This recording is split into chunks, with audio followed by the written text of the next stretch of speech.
Welcome to Joy News. That's with me, Mamiesi Nyamiche Thompson. Now, in the headlines, Dampare is the worst IGP the Ghana Police Service has ever had in my 31 years of experience as an officer in the service. That's the latest account of COP Alex Mensah, a key witness in the ongoing probe into the alleged plot to remove the IGP from office. Also, 16 CAF staff members sanctioned for various misconduct as the hospital commits to improve healthcare delivery. We have details. Central Command of the Ghana Armed Forces burned 16 excavators and impounds over 30 others belonging to illegal miners, pillaging the Ampaprama Forest Reserve in the Ashanti region. Details in excerpts of our upcoming Hotline documentary dubbed Forest and the Siege. We have details of these stories, plus business, sports, world news, and showbiz, all in this hour. Stay tuned.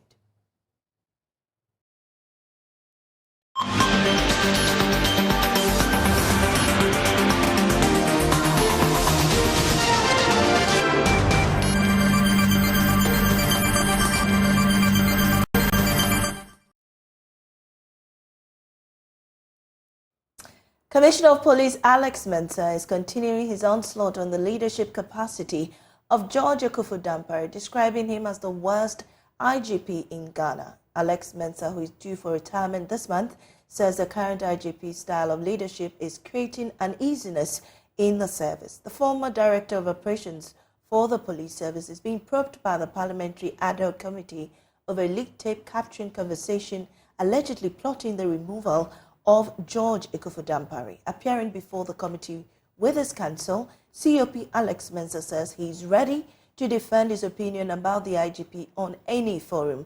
Let's bring you a playback of that back and forth between members of the committee and the witness during today's sitting. And what I said yesterday, give me the chance today, I will say so again. Is not managing the police service well. And for me, for the 31 years that I've been in the service, I can tell you he's the worst IGP we've ever had in this country. Please hold on. Yesterday, we realized that if we are not careful, this will be a trial of the entire police service, which will have national security implications.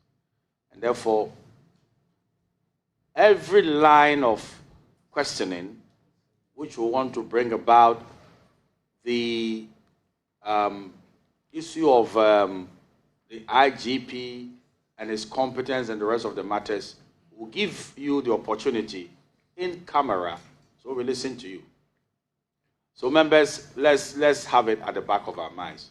You see, if we are not careful, understand, then we are trying the IGP in his absence by what he's pronouncing, which will not be a good way to handle the matter. So please, let's leave that area. For good measure, an opportunity will be given you in camera. Now, what do you believe with your 31 years of experience is a problem with the entire police setup? The head being the IGP. You let us know, and we'll know how we'll glean meaning and substance from what you say and incorporate it in some of the recommendations that we do. So, Superintendent, I crave your indulgence. Let's leave that area and deal with the main issues. And where we believe that we should sit in camera, we are ready to bring him on board. Yeah. Thank you, Chairman. I think that he didn't answer my question. He veered into an area that I never questioned on.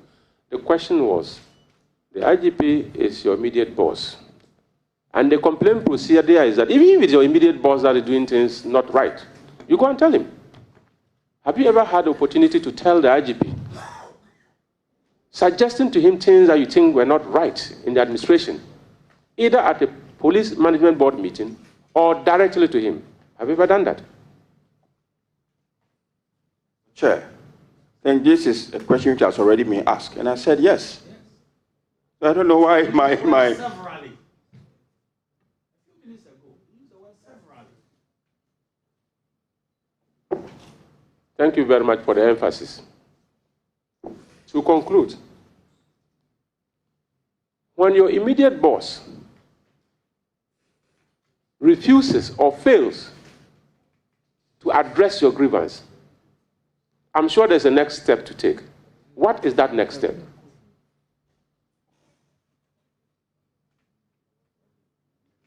Mr. Chair, per the advice that you gave, I will refuse to answer this question. Thank you. Chair, I think if care is not taken, this is a public hearing, but we need to exercise our discretion in the interest of the public so that very simple questions which can be answered must be answered. But right now, it looks like the situation has been created whereby the witness wants us to, have much of his testimony done in camera.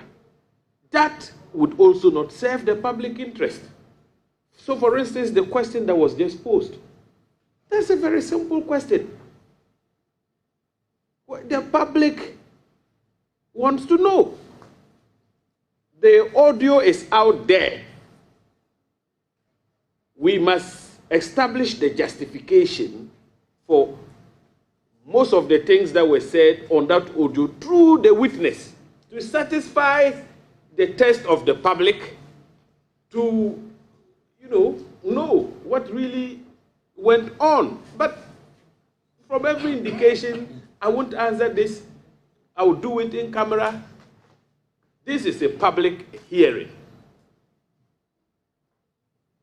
So we must balance, strike a balance. Very good balance we are trying to strike, because you see, we should be mindful of one major thing here. That anything that will become a serious matter in the public domain via this engagement and will impinge on national security matters will not be proper. You see, I'm also, when he says that I won't answer, that is his right, you know that, Counsel. It's not because of what I said. Because we can't force him to answer questions. But you take note of his silence or his refusal to answer a question and comment on it. But what is very important is that I don't want anybody to have an impression that, we are trying to aid the witness so that vital information that the public wants to consume, they will not have it. That is not what we are doing here. Because there's a lot of information that is in Jubilee House that the public is not having. A lot of information. There's also a lot of information with the bureaus that the public does not know. So it's not every information that is good for public consumption, measured against national security. But if a man is seated here and he says he won't answer the question, the committee will take notice of it. Because we as members of the committee cannot compel him to answer questions. But you make note of that, his demeanor and the rest of it. We are all observing him. Yes, Chairman, I agree. But in the case of national security related matters and when they can be divulged, there is a procedure for, first of all, categorization and classification. So, for instance, a document can be marked as restricted, confidential, etc. There's a procedure. But in this case, there is a witness before the committee. And the basis for this whole exercise is a leaked audio, which is already out there. Certain statements have been made very clearly on the audio. And so when questions are posed and they are directly related to what is said in that audio, for instance, you want justification. The entire police service is not happy with the IGP. The public needs to know. The police service is a creature of the Constitution and statute. The people have an interest in how well the police administration, the police service is managed. So, if you come and sit here and make such an emphatic statement, we should not leave the public in doubt. Meanwhile, member of the committee, Peter Lanchini-Tobu, says despite concerns about the power of Parliament to enforce its recommendation, they will push the president to act. Well, still on this, we know that the committee has been on break, to allow the key witness and his legal team to comment on or get abreast with the issues on the table. But let's get to Parliament and speak with our correspondent, Samuel Imbura. Samuel Imbura, you have been at the committee hearing, and the issue of the tape has been in contention, which has led to the committee taking a break. But let's get into the real aspects of the issues. What are the specific issues that led to the call for the tape?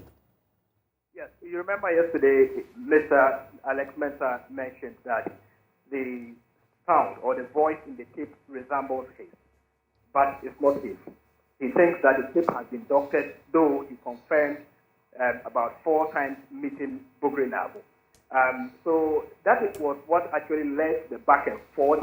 The authenticity or the authenticity of the statement or the tape is what the lawyers then requested from the committee that because their client was doubting the content of the tape, they should be given the opportunity to go and listen to it. But the committee reminded them that they have been given a transcript. So why don't you go by the transcript? But their concern was that what is captured in the transcript may not necessarily be the same as what is being heard in the tape. A reason they were demanding for the tape to listen to it, then their client will proceed with the rest of the questioning. So they have been given the opportunity, and they are listening to the tape word for word with their client, and then comparing it with the transcript. They have about an hour and a half to do that and revert to the committee. We haven't heard from Officer George Asari. What's the plan for him?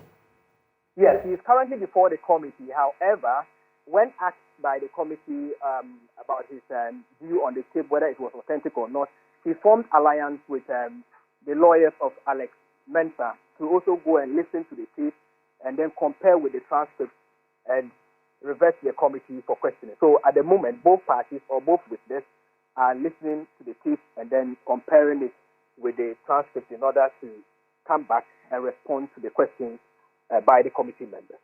Thank you very much, Samuel Imbura, who is a correspondent in Parliament, following the committee probing the alleged leaked tape to plot against IGP Akufo-Addo. Now, 16 staff of the Akufo-Addo Teaching Hospital have been sanctioned for various breaches of the hospital's disciplinary codes, including extortion and medical negligence. So, while one staff has been dismissed, the remaining have been suspended without salaries as management probes others to instill discipline at the hospital. The move is an effort and commitment to improve healthcare delivery in the Ashanti region and beyond. Emmanuel Bright-Kweku was at the Midday review meeting of the hospital and reports. At its 2023 theme, driving a customer-centric agenda for healthcare delivery, the role of management, staff and stakeholders, the management of CATH implemented practical measures to improve patients' experience at the hospital. The hospital conducted a combination of interventions, including improved staff output and enforcement of discipline, which saw the dismissal of some staff. The hospital says the sanctions have resulted in better healthcare delivery to patients during the period under review. Chief Executive of CATH, Professor Alex Mensah, was speaking at the hospital's mid-year review meeting. One thing we have not toyed with is discipline in the hospital. And like I indicated, about 16 staff have been sanctioned.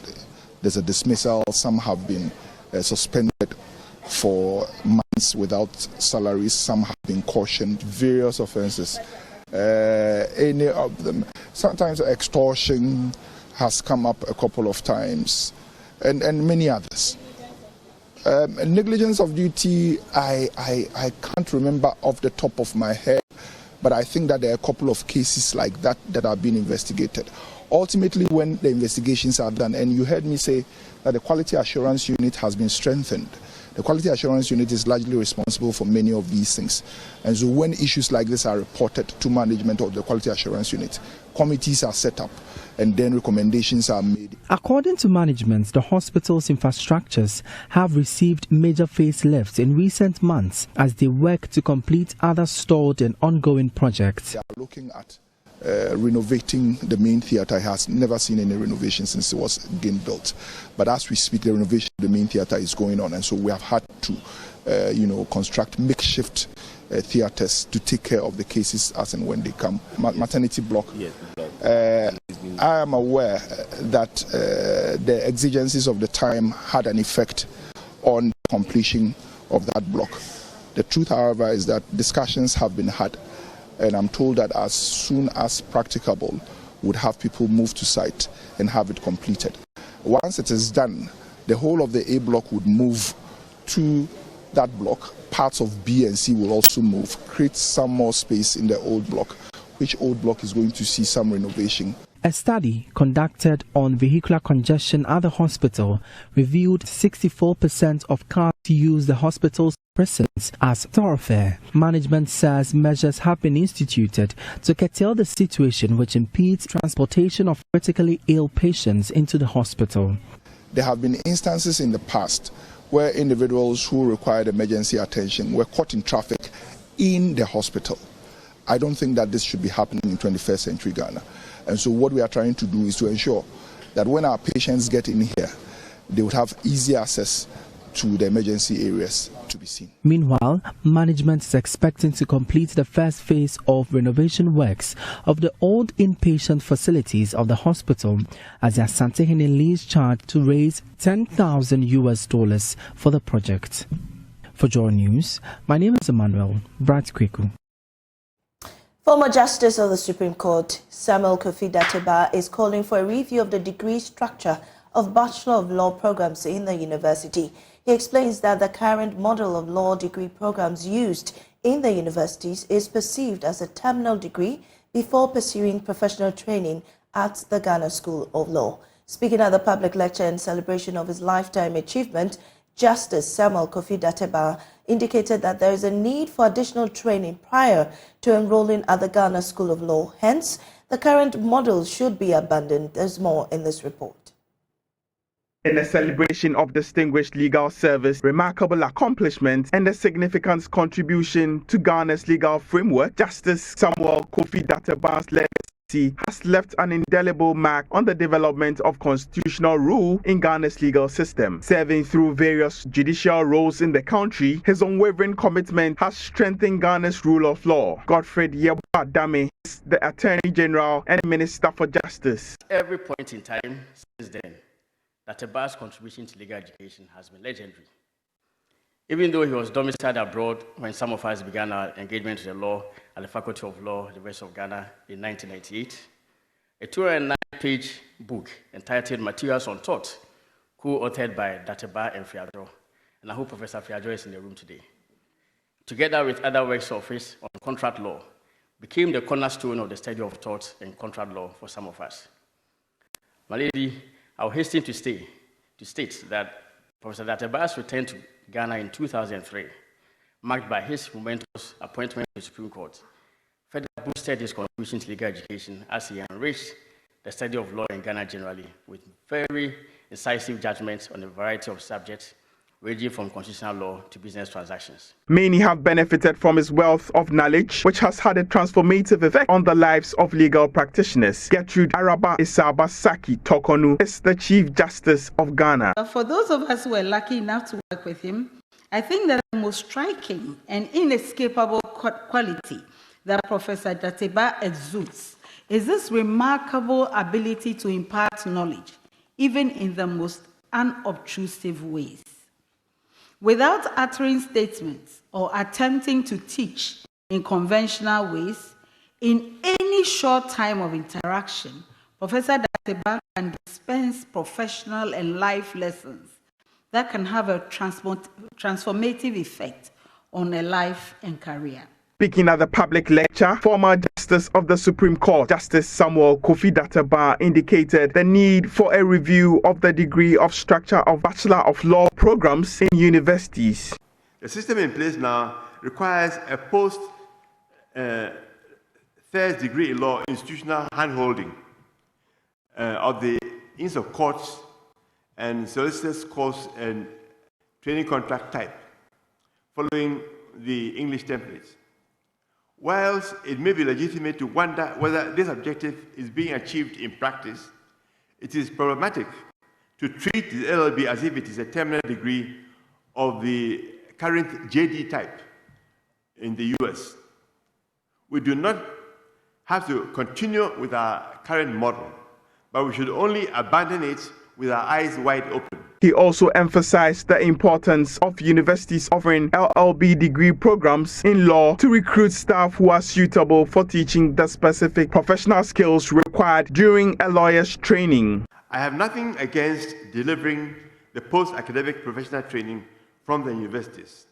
However, the universities which want to discharge this responsibility will have to recruit staff who are fit for purpose for delivering the specific professional skills which need to be imparted at that stage of a lawyer's training.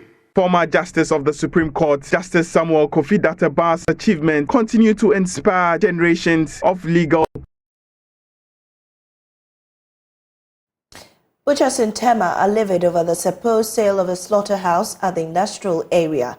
They are threatened to resist any attempts by city authorities to evict leadership of the butchers say it was caught unawares when the MCE, Johan Ama Ashite, gave them 48 hours to vacate the abattoir after 29th August of this year.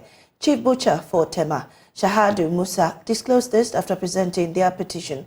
Correspondent Kwame Yanka has more. The angry butchers in red bands marched from Tema Community 1 Market to the premises of Tema Metropolitan Assembly to present their petition. The petition to President Akufo-Addo, among other things, is asking for swift stakeholder engagement to find a lasting solution to this issue. Considering the importance of their work in the food value chain, these butchers are against any attempt to sell or release the slaughterhouse to any individual or group of persons. According to them, that's the only abattoir they have known in over 60 years. They are of the view that vacating it in 48 hours, as Tema Mayor Yohani Amashite informed them on 29th August 2023, is not feasible. They fear the decision could lead to unwholesome meat on the market, aside butchers within Tema, Boom, Ashaiman and other areas having their source of livelihood negatively affected. Chief Butcher for Tema, Alhaji Shahadu Musa, has been sharing their concerns. Oyeba, Mayor Bay, Osi, Enfield 48 hours, Omatonho, and Tenfield. Until almost was your umbrella, I say 48 hours, and 2 fuel. Then beside that, I asked why they are giving us 48 hours, knowing how long we have used this abattoir. The mayor said he was directed by someone higher than him to deliver the message to us. The slaughterhouse has existed since Kwame Nkrumah, and we cannot leave it within 48 hours. The abattoir doesn't only serve Tema, but surrounding communities. The one Shama to Tema to Accra, Homo. No, Accra for Tema for Ashama for owning Kunkata must be Biamukun. The butchers, however, met the absence of the mayor.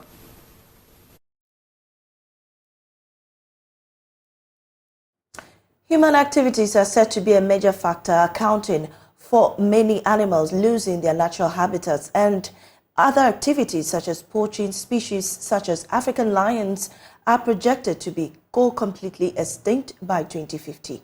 However, in their bid to conserve nature, the Kampama Game Reserve in South Africa is dedicating over 16 hectares of land to protecting these endangered species. Joy News' Blessed Soga has more. Sunrise in the Limpopo province of South Africa. In this area near the town of Hoedspruit, Tikani and her group of conservationists are taking us on a tour to discover what is left of the wild. We're taking an early morning drive in a 16,000 hectare space called the Kampama Game Reserve. It's a top biodiversity spot hosting the big 5 species that are about going extinct. We're about finding out why this area is so important to conservation and to saving our planet.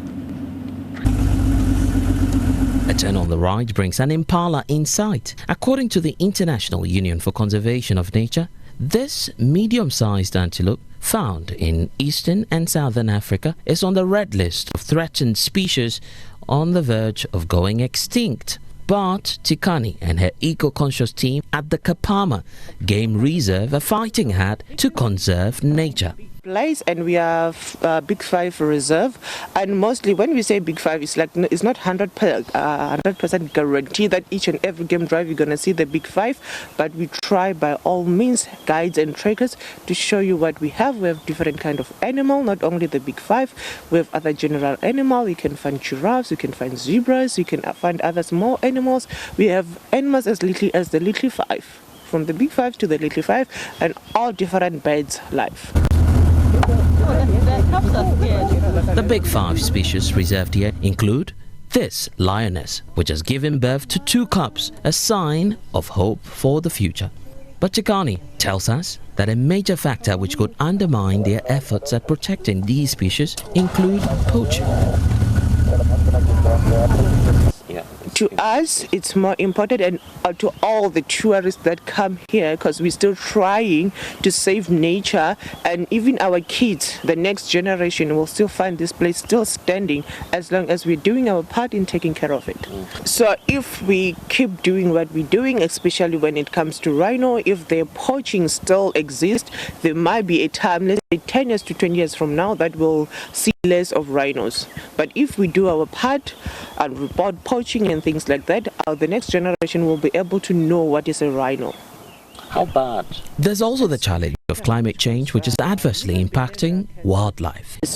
Climate does change animal behavior. We see that at a certain time of the month we find animals more in a certain area than in a certain area. Actually, now we are in our dry season. You will see other animals in certain area of the reserve, and then other animals in certain area of the reserve, depending what they eat. In spite of adversity, management of the Kampama Game Reserve is making a solemn pledge to save the planet and to protect biodiversity. This is Logan's report for Joy News, Limpopo, South Africa. The Central Command of the Ghana Armed Forces has banned 16 excavators and impounded over 30 others belonging to illegal miners pillaging the Apamprama Forest Reserve in Ashanti region.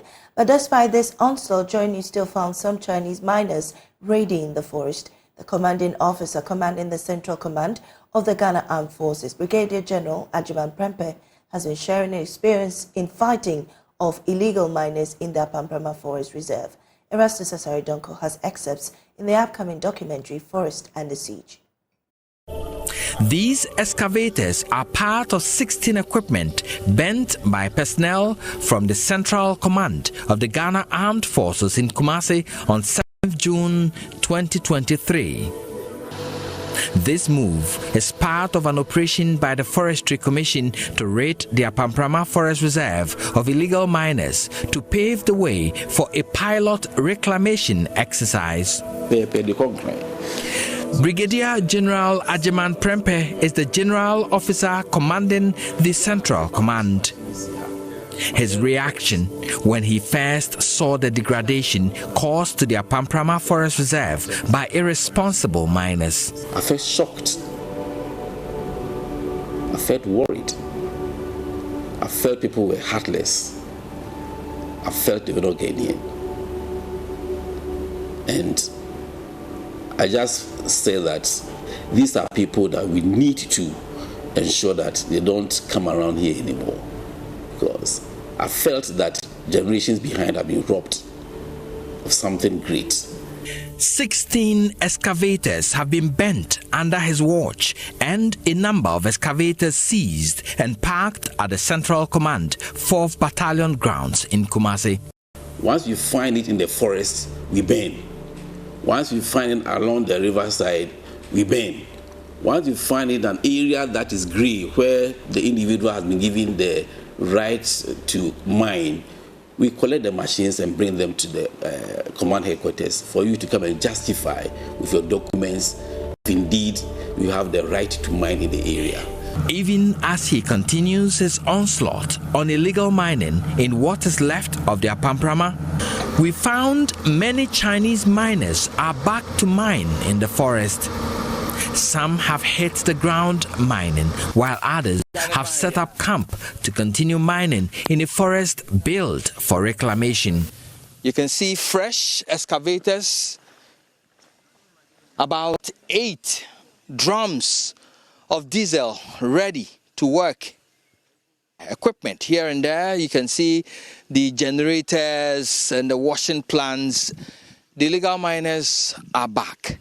Dr. Stephen Apiatechi is an environmental planning expert and a senior lecturer with the Kwame Nkrumah University of Science and Technology. He is worried about the rate at which Ghana is depleting its forest through illegal mining. If the colonial masters we criticized save these resources, if the likes of Dr. Kwame Nkrumah save these resources, how come our fourth republic, that we pride ourselves as being a democracy, is the one destroying these resources?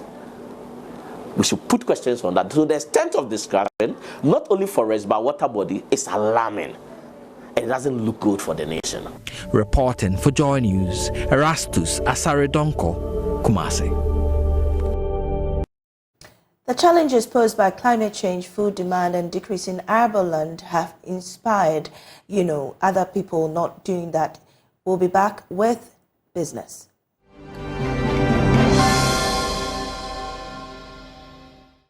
Hi, welcome to Business. My name is Darryl Kwao. As part of efforts to support young entrepreneurs across the country, JA Ghana is calling for more investments to cushion the operations of young innovators.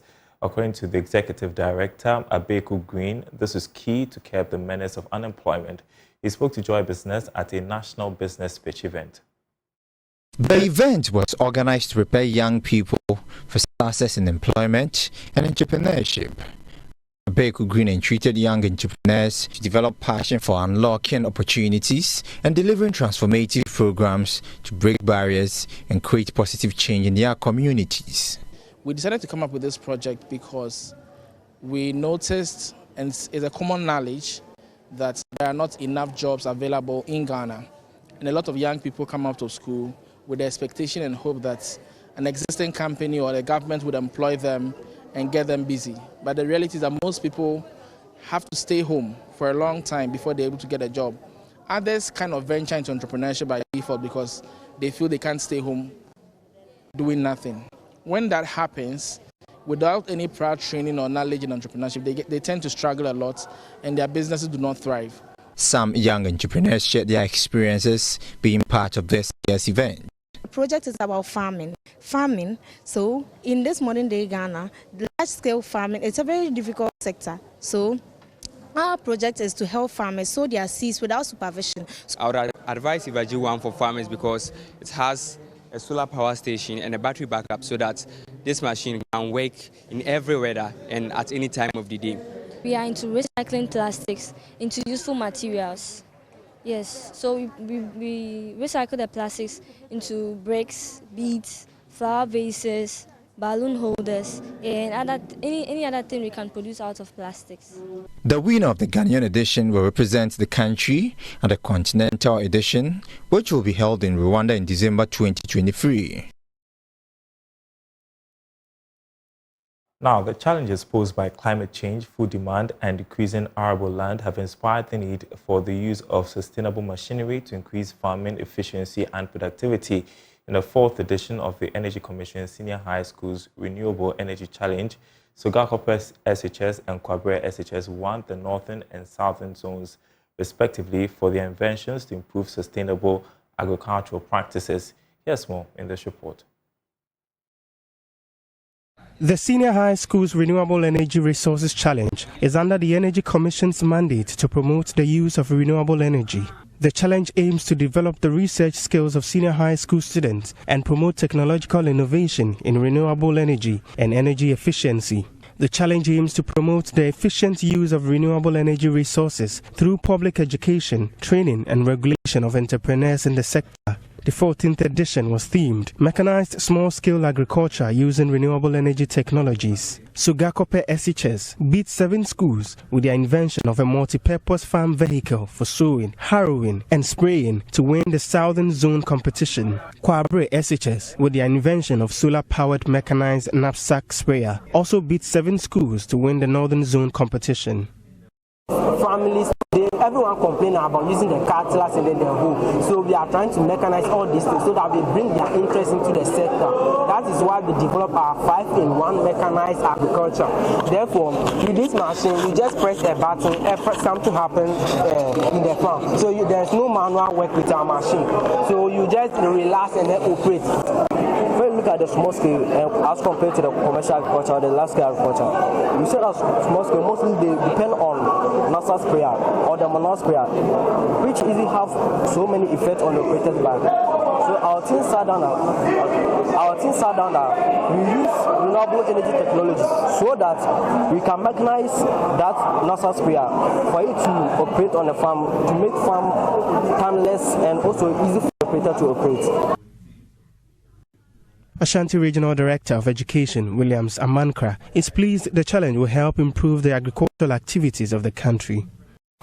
Since when did we get cocoa? How many years now? Over 100 years. The old system from the tree to bagging of the cocoa. One of the problems that we have is post harvest loss. The babadier, we know babadier, too poor. It won't take us anywhere. The little thing that they learn, let us domesticate it. Let us use our hand in producing them. Now I've seen mechanized agriculture small scale there. It's a nice program. Please let us give it the noise that it deserves. Director of Renewable Energy and Energy Efficiency at the Energy Commission, Dr. Akufo-Addo, said the schools will be supported to patent their technologies for commercialization. The Energy Commission will take the additional steps of ensuring that the school will also have the patent right to that technology.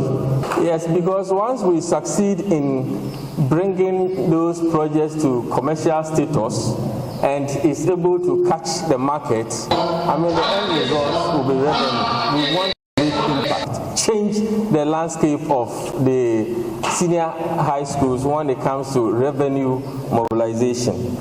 Sogakope SHS, Yasantua Girls SHS, and Infansepim SHS from the Southern Zone will join Kwabre SHS, Toma SHS, and Sewa Kese Girls SHS from the Northern at the grand finale of the challenge in October. From the 16th regions, 125 schools participated in the Renewable Energy Challenge. Reporting for Joy News, Clinton Eboa. And that's it for this segment. There's more after this break.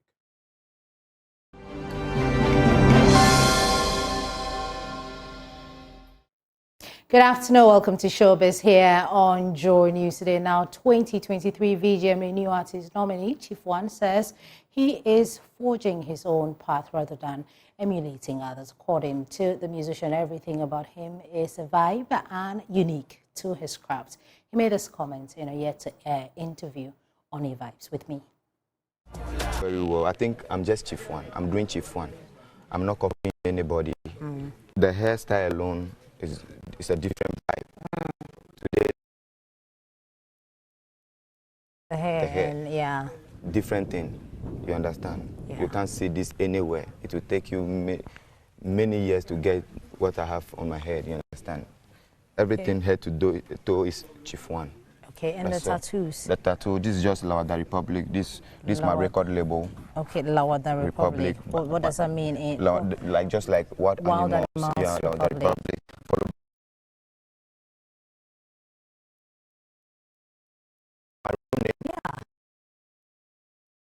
Away from Chief One, let's put a spotlight on Shayuta. She's a musician and she's been talking to us about her new music tonight.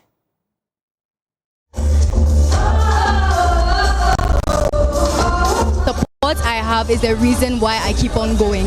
From my mom, my grandma, my team, management, that's the only support. I need my friends. I mean, most of them pulled up to this event and I'm just seeing them. It was so heartwarming and it makes me want to push even harder to make everybody proud. Yeah. You actually don't feel pressured by anybody to actually do what you feel like you want to do? Definitely not. I mean, when the day that I told my mom that I want to pursue a career in music, she was like, go for it. But if you feel like at any moment or any time you don't want to do music anymore, don't hesitate to tell me. Because you are young, you might develop new talents, new aspirations and everything. But so far, I mean, I have no plan of changing my